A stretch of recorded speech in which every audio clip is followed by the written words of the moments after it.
இந்திய விமானப்படையின் 92ஆம் ஆண்டை முன்னிட்டு சென்னையில் பிரம்மாண்டமாக நடைபெற்ற வான் சாகச நிகழ்ச்சி. விமானப்படைக்கு சொந்தமான 72 விமானங்கள் மற்றும் ஹெலிகாப்டர்கள் வானில் சாகசம். 21 ஆண்டுகளுக்கு பிறகு சென்னை வான்பரப்பில் நடைபெற்ற சாகச நிகழ்ச்சியை காண மெரினாவில் குவிந்த மக்கள். கொளுத்தும் வெயிலில் பல்லாயிரக்கணக்கானோர் குடைகளுடன் கடற்கரையில் திரண்டனர். மெரினாவில் பாராசூட் உதவியுடன் விமானங்களில் இருந்து குதித்து ஆகாச கங்கை குழு சாகசம். 200 கிலோமீட்டர் வேகத்தில் வானில் இருந்து தரையை நோக்கி வந்து ஆச்சரியத்தில் ஆழ்த்தினர். ஹெலிகாப்டரிலிருந்து கயிறு மூலம் தரையிறங்கி பிணை கைதியை மீட்பது போல் செய்து காட்டிய வீரர்கள். பயங்கரவாதிகளை தாக்கி செயலிழக்க செய்வது போல் தத்ரூபமாக செய்து காட்டியதைக் கண்டு ஆரவாரம் எழுப்பிய மக்கள். சென்னை வான்பரப்பை முதல் முறையாக கடந்து சென்ற அதிநவீன ரஃபேல் போர் விமானம் கண்ணை மூடி திறக்கும் முன்னால் மின்னல் போல சீறி பாய்ந்தது. விமானப்படையின் வான் சாகச நிகழ்ச்சியை மனைவி துர்காவுடன் நேரில் கண்டு ரசித்த முதலமைச்சர் மு.க.ஸ்டாலின். செம்மொழியான தமிழ் மொழியாம் என்ற பாடலுடன் முதலமைச்சரை வரவேற்ற விமானப்படை. தலைகீழ் ஓய்வடிவில் துவாஜ அணிவகுப்பு நடத்திய 4 சேட்டக் வகை ஹெலிகாப்டர்கள். பார்வையாளர்களின் பலத்த கரகோஷத்தால் அதிர்ந்த மெரினா. சென்னை வான் சாகச நிகழ்ச்சியில் பார்வையாளர்களை ஆச்சரியத்தில் ஆழ்த்தியது சுகோய் போர் விமானம். செங்குத்தாகவும் தலைகீழாகவும் சுழன்று சுழன்று பறந்து வானில் ஜாலம் நிகழ்த்தியது. இந்திய விமானப்படையின் பழமையான டகோட்டா மற்றும் PC-7 ரக விமானங்கள் சாகசம். வானில் வட்டமிட்டபடி பறந்து மெய்சிலிருக்க வைத்தது உலகப் போரில் பயன்படுத்தப்பட்ட ஹார்வர்ட் விமானம். இந்திய விமானப்படையின் C-295, டோனியர் 228, மிரேஜ் 2000 உள்ளிட்ட விமானங்கள் வானில் பல்வேறு வடிவங்களில் அணிவகுப்பு. சென்னை மக்கள் இதுவரை கண்டிராத காட்சிகளை எல்லாம் வானத்தில் நேரில் காட்டியது விமானப்படை. சென்னை வான்பரப்பில் இதய வடிவத்தில் புகையால் வரைந்து அம்புவிட்ட MK-1 ஹெலிகாப்டர்கள். சாரங் வான் சாகச குழுவினரின் அசாத்திய திறனை கண்டு ஆர்ப்பரித்த மக்கள்.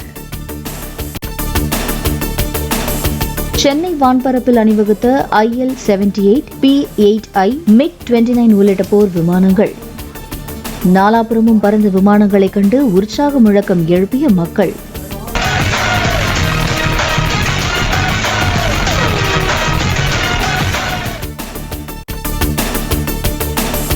மெரினாவில் சோழா, பாண்டியன், காஞ்சி, நட்ராஜ், நீலகிரி உள்ளிட்ட பெயர்களில் விதவிதமாக நடைபெற்ற வான் சாகச நிகழ்ச்சிகள்.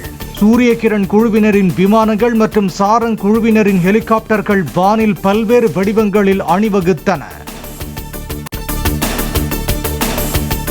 சென்னை கடற்பகுதியை கண்ணை இமை காப்பது போல காத்து நின்றது பாரதத்தின் கடற்படை. நீலவானில் விமானங்கள் பறந்தபோது ஆழ்கடலை கிழித்து விரைந்தன கடற்படை கப்பல்கள். அதிக அளவிலான மக்களின் கண்முன் நடைபெற்ற சாகச நிகழ்ச்சி என்ற பெருமையை பெற்றது சென்னை வான் சாகச நிகழ்ச்சி. லட்சக்கணக்கானோர் பங்கேற்ற நிகழ்ச்சி லிம்கா சாதனை புத்தகத்தில் இடம்பெற்றது.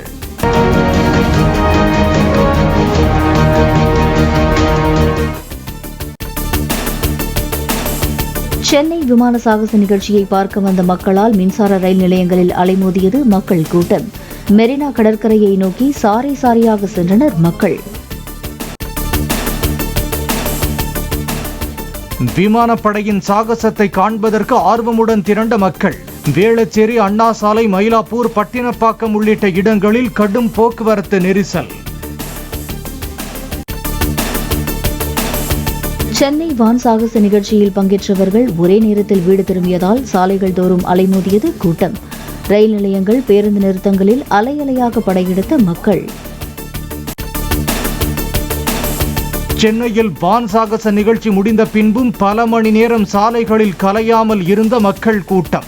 மெரினாவில் இருந்து வாகனங்கள் நின்ற இடங்களுக்கு நீண்ட தூரம் குடும்பமாக நடந்து சென்ற மக்கள். வான் சாகச நிகழ்ச்சிக்கான மெரினா வந்தவர்கள் ஒரே நேரத்தில் திரும்பியதால் ரயில் நிலையங்களில் அலைமோதிய கூட்டம். ரயில்களில் இடம் கிடைக்காததால் வீடு திரும்ப தண்டவாளம் வழியே சாறை சாறையாக நடந்தே சென்றனர். சென்னை வானில் தேஜஸ் விமானங்கள் அணிவகுத்த போது வீரவேல் வெற்றிவேல் என முழக்கமிட்ட வர்ணனையாளர். விமானத்தில் பறந்தபடி விமானி சைகை காட்டியதை மெய்சிலிர்த்து மக்கள் பார்த்து ரசித்தனர்.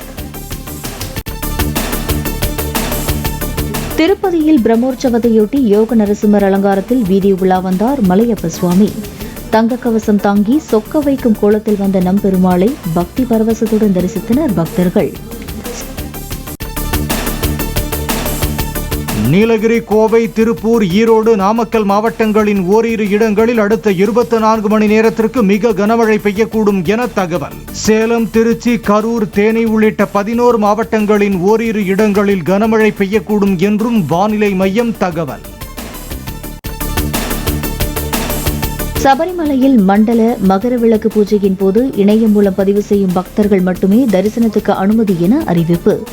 தினமும் 80,000 பேருக்கு மட்டுமே தரிசனம் செய்ய அனுமதி அளிக்க முதலமைச்சர் பினராயி விஜயன் தலைமையிலான கூட்டத்தில் முடிவு. லெபனானில் ஹெஸ்புல்லாவுக்கு எதிராக மீண்டும் தாக்குதல் நடத்தியது இஸ்ரேல். வான்வெளி தாக்குதலால் பெய்ரூட் நகரில் தொடர்ந்து கேட்ட வெடிகுண்டு சத்தம். தெற்கு ஐரோப்பாவின் போஸ்னியன் நாட்டில் ஏற்பட்ட வெள்ளப்பெருக்கால் டோஞ்சா ஜப்லானிகாவில் குடியிருப்புகள் சேதமடைந்த சாலைகள் மற்றும் வெள்ள நீரில் அடித்துச் செல்லப்பட்ட கார்கள், வீடுகளின் ட்ரோன் காட்சிகள். லெபனானின் பூமிக்கடியில் ஹெஸ்புல்லா போராளிகள் அமைத்திருந்த சுரங்கப்பாதையை தகர்த்த இஸ்ரேல் ராணுவம் 800 அடி நீள சுரங்கப்பாதையை வெடிவைத்து தகர்த்ததாக அறிவிப்பு. மாலத்தீவின் புதிய அதிபர் முகமது முய்சு அரசுமுறை பயணமாக இந்தியா வருகை. இரு நாட்டு உறவை வலுப்படுத்துவது குறித்து பிரதமர் மோடியுடன் ஆலோசனை நடத்த உள்ளதாக தகவல். சிறுமி பாலியல் பலாத்காரம் செய்யப்பட்டு கொல்லப்பட்டதை கண்டித்து மேற்கு வங்கத்தில் பாஜக பேரணி. தடுப்புகளை அமைத்து தடுத்த போலீசாருடன் வாக்குவாதம், தள்ளுமுள்ளு.